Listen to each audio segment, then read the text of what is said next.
Now the next move. MUHOOZI'S Fix exclusive, bringing you the latest updates on General MUHOOZI Kainerugab's anti-corruption crackdown on Acholi Side TV.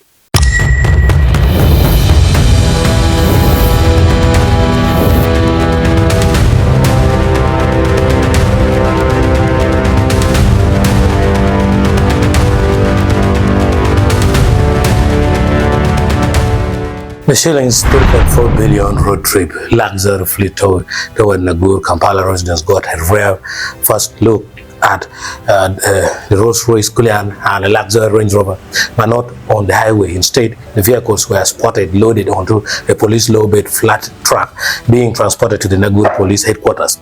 The high-end vehicles were impounded during the coordinated security raid at the Kigo residence of the outgoing Speaker of Parliament, Anita Hanet, among. Both luxury assets are reportedly registered under Anita Foundation Limited, prompting widespread questions regarding the sheer value of the fleet attached to the organization.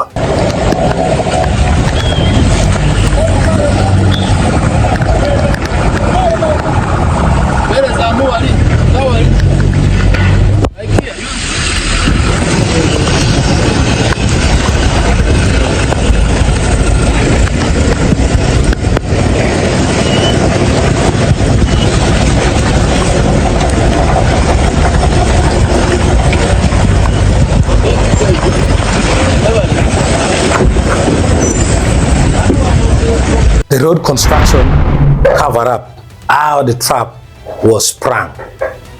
In a masterclass of intelligence gathering, security operatives reportedly mounted a month-long sting operation outside Nakase residence.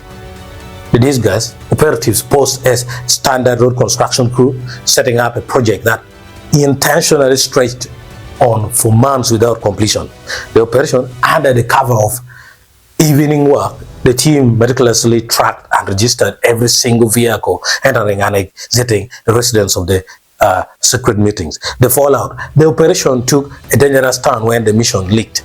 An irate officer reportedly shot and nearly killed a female operative believed to be a central figure behind the surveillance. Our vehicle had been trailed for days, raising the chilling question: was the acting done on order? Scene of the crime, Parliament and forensics locked down.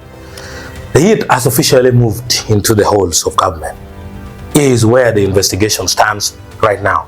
Forensic audits operatives have officially confiscated and amongst mobile phones, marking them as key state exhibits. They have been transferred to the Police Directorate of Forensic for a comprehensive digital analysis. The fourth floor crime scene, the office of the Speaker of Parliament on the fourth floor, is now being treated strictly as an active crime scene.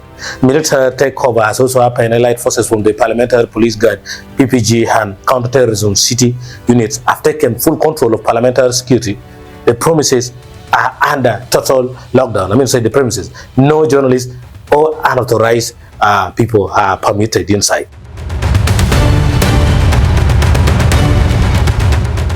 There's a political ripple effect, calls to expand the fight as General MUHOOZI Kainerugaba and the Patriotic League of Uganda PLU turn up the pressure, which has already culminated in among officially withdrawing from the 12th Parliament speakership race. Other leaders are calling for an even wider net.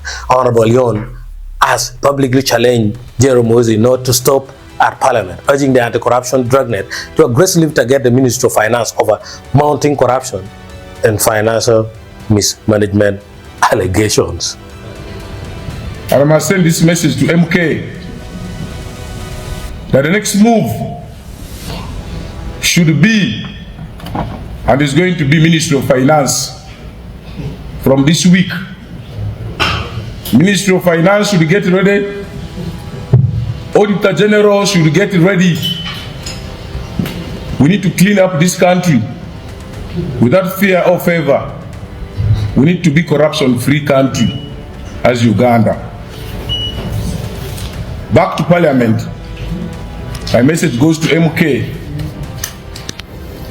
We need to clean up this Parliament The 12th parliament should be a different parliament for this country. So are we going to witness another money is available? Stay tuned to MUHOOZI'S Fix on Acholi Side TV as this political earthquake continues to unfold.